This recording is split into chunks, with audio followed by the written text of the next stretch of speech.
పేరండి నాయుడు అప్పలరాజు అండి. వైజాగ్ ఎంపీకి ఎవరు గెలిస్తే బాగుంటుంది? బొత్స ఝాన్సీ గెలుస్తుందండి. అక్కడ శ్రీభరత్ గెలవరా మరి? కష్టం అండి. ఇక్కడైతే మాకు ఝాన్సీ గెలుస్తుంది.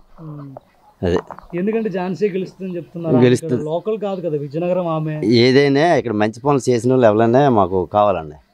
అదే ఎందుకంటే అవంత్ గారు వచ్చారు, చాలా పనులు చేశారు. చాలా ఇప్పుడు జగన్ గెలిచాడు, చాలా పథకాలు ఇచ్చాడు.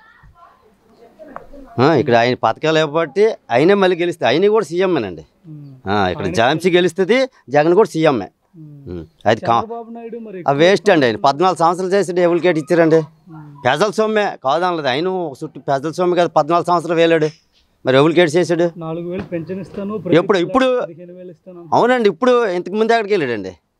14 సంవత్సరాలు చేసాడు, ఇంతకుముందు ఎక్కడికి వెళ్ళాడు? ఇప్పుడు ఎన్నాళ్ళు అవ్వపడలేదు ప్రజలు, ఇప్పుడు అవ్వపడలేదు ప్రజలు. జగను ఒక్కడి మీద ముగ్గురు పోటీ, అదే శాతకంతాను.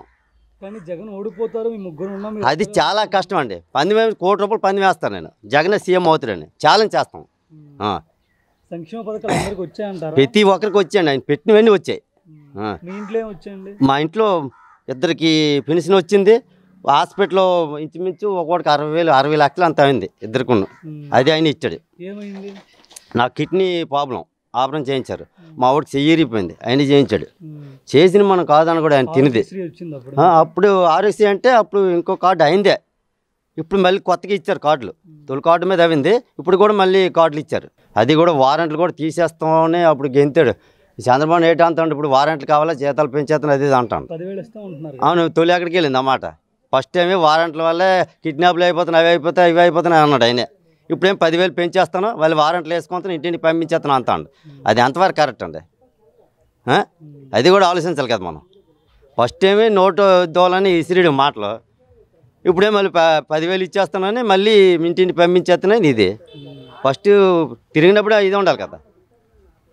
జగన్ రైతులకు అసలు ఏం చేశారు? చేసింది ఏమీ లేదు అంటున్నారు. ఏమండి, అది కొంతమందికి రైతులకు వచ్చాయి, కొంతమందికి వాళ్ళు పెట్టినవన్నీ వచ్చాయి. లేదంటే మాత్రం కాదు.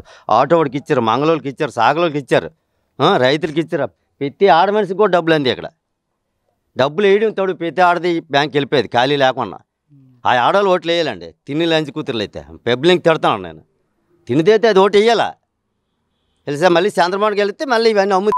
ఇప్పుడు ఇవిగా గంటను గెలిపించి దీన్ని కొండ ఆపరికించారు కదా, మళ్ళీ కొండ ఆపరికించేస్తాడా ఆడు గెలిచిస్తే? అది మేము అనేది. మాకైతే జగన్ సీఎం అవుతాడండి. బొత్స ఝాన్సీ మాత్రం ఇక్కడ గ్యారంటీ కంపల్సరీ. శ్రీభరత్ గెలవరా మరి? ఇక్కడ కష్టం అండి, చాలా కష్టం. ఆయన ఇక్కడ రాజకీయాల్లో ఉన్నారు, ఒక పెద్ద కాలేజీ. ఏమండి, ఏ కాలేజీలు ఉంటే ఉత్తిని చదివించేస్తున్నాడు. కాలేజీలు ఉంటే డబ్బులు తీసుకోలేదంటే. ప్రజలకి ఏంటంటే మంచి పనులు కావాలండి. ఇప్పుడు ఇక్కడ ఉన్నారు ప్రెసిడెంట్లు అందరూ. ఇప్పుడు ఈ రోడ్లు గిట్లు అన్నీ వేస్తాను. ఇప్పుడు ఈ కాలనీ ఉంది, ఆనందపురం పంచాయతీ ప్రెసిడెంట్ అమ్మ ఉంది, సంతక లక్ష్మి గారు. రోడ్లు బాగోలేము మనం చెప్పాం. 2 రోజులకు వచ్చి తుడిపిస్తాను. రోడ్లు ఇప్పుడు పథకాలు పెడతామన్నారు, చేయిస్తామన్నారు రోడ్లను. జగన్ ప్రభుత్వం వచ్చాక మీ ఊర్లో ఎలాంటి అభివృద్ధి జరిగిందండి? రోడ్లు కానీ మంచినీళ్ళు కానీ ఏమైనా జరిగాయా? మంచినీళ్ళు అయితే ఇబ్బంది లేదండి.